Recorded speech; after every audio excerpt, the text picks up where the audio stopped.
Evening troopers. Thanks for noticing. It's been a real sacrifice.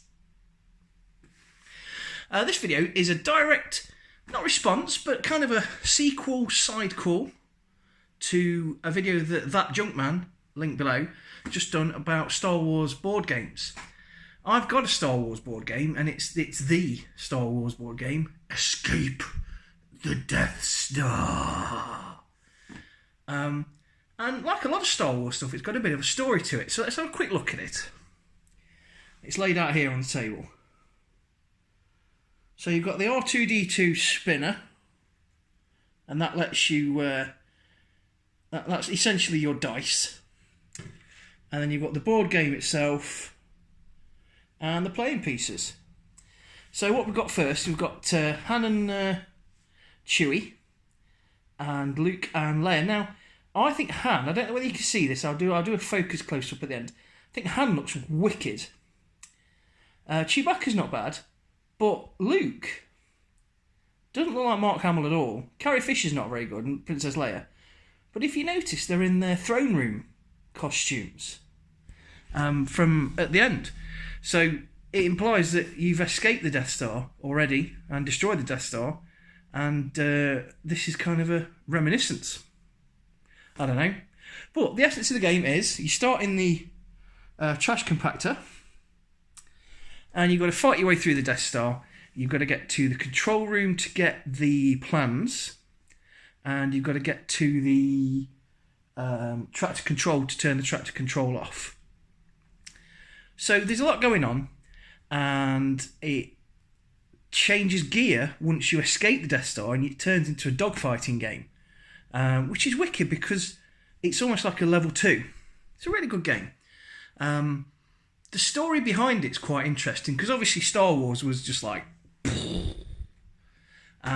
it just changed the world. No one was expecting it to be as massive as it was, and it was bonkers massive. People queuing around the block to see it. It invented the term blockbuster, invented the term summer blockbuster, summer hit. It was relatively modest budget, and it wasn't expected to be a hit. And Kenner weren't expecting it to be a hit, and they got the license for the merchandising, where the real movie money is made. That meant that first Christmas, it was like, oh, we need things. And it's really time-consuming to design figures and send the designs over to the Southeast Asia, have them moulded and painted and have them sent back.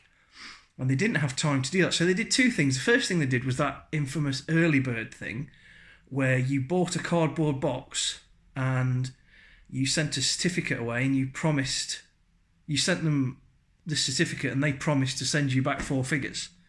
And apparently they came earlier than expected. But that must have been a fraught time for Mum and Dad.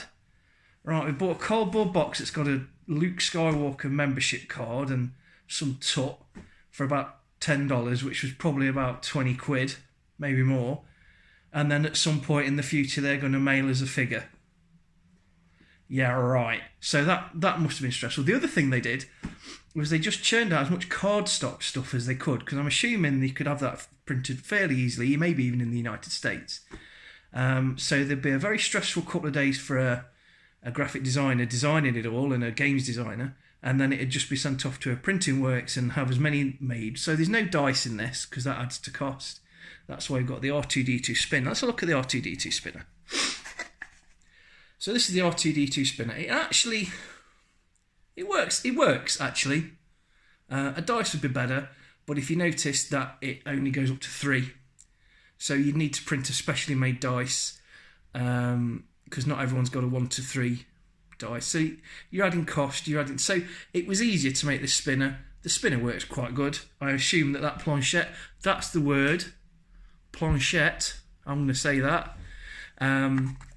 That's the plastic thing for people what don't know big words.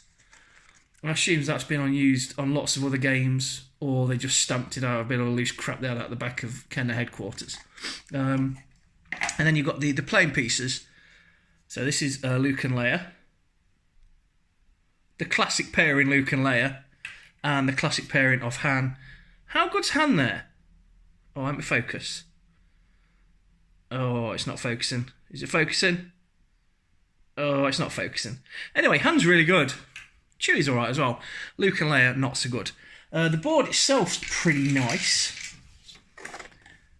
There's stills from the film. Oh, it's upside down. Oh, this video's a pure disaster. There's stills from the film. So there's R2-D2 and C3PO.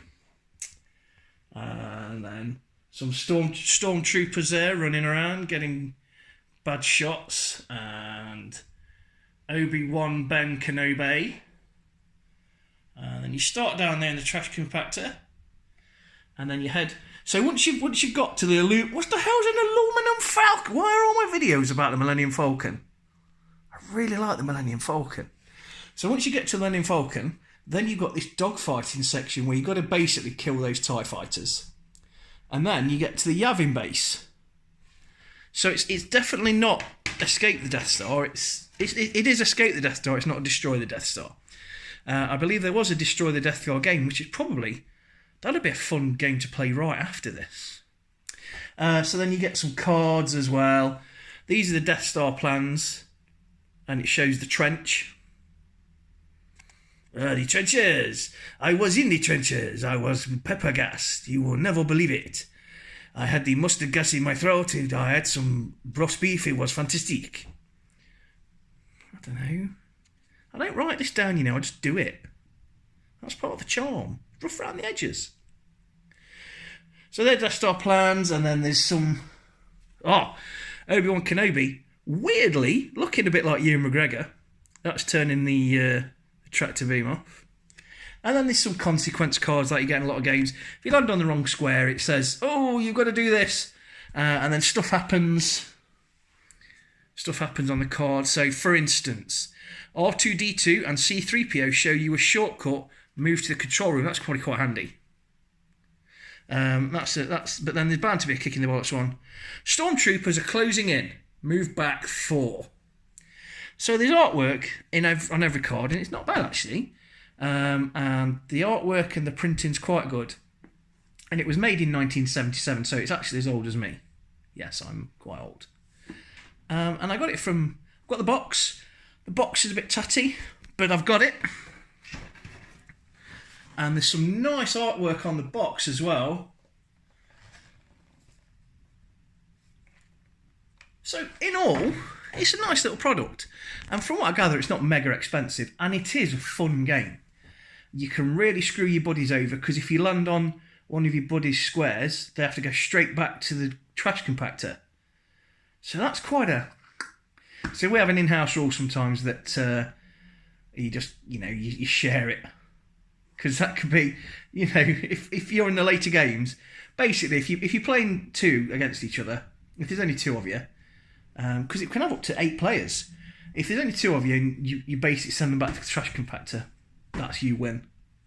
So it's really a race to the other mate's square, and you end up chasing each other around and trying to be tactical to land on their square. So, Star Wars Escape the Death Star is a great game. It comes from a weird time. Before there was none of these toys being made months before the game. There was none of this. It was, oh my God, we haven't got anything for Christmas. This is the biggest thing on earth right now. What can we do? And I imagine there was some poor sod who had no idea what Star Wars was, with a load of stills from the film going, how do I turn this into a game? So that's my brief critique on Escape the Death Star. If you see it in a charity shop or on eBay or something and you want to go, if you like playing a lot of board games, it is a really good game. Me and my wife play it, and it is fun. It is fun. And that's all I wanted to share with you. There is a link below to ThatJunkman. He does loads of Star Warsy toy stuff, and I quite like him. So I hope you're going to have a nice weekend, and I'll come back with another video very soon. Oh. No, I've shown you everything. I've shown you everything. Sorry, I don't know where that came from. I do apologise. Have a great weekend. Bye-bye.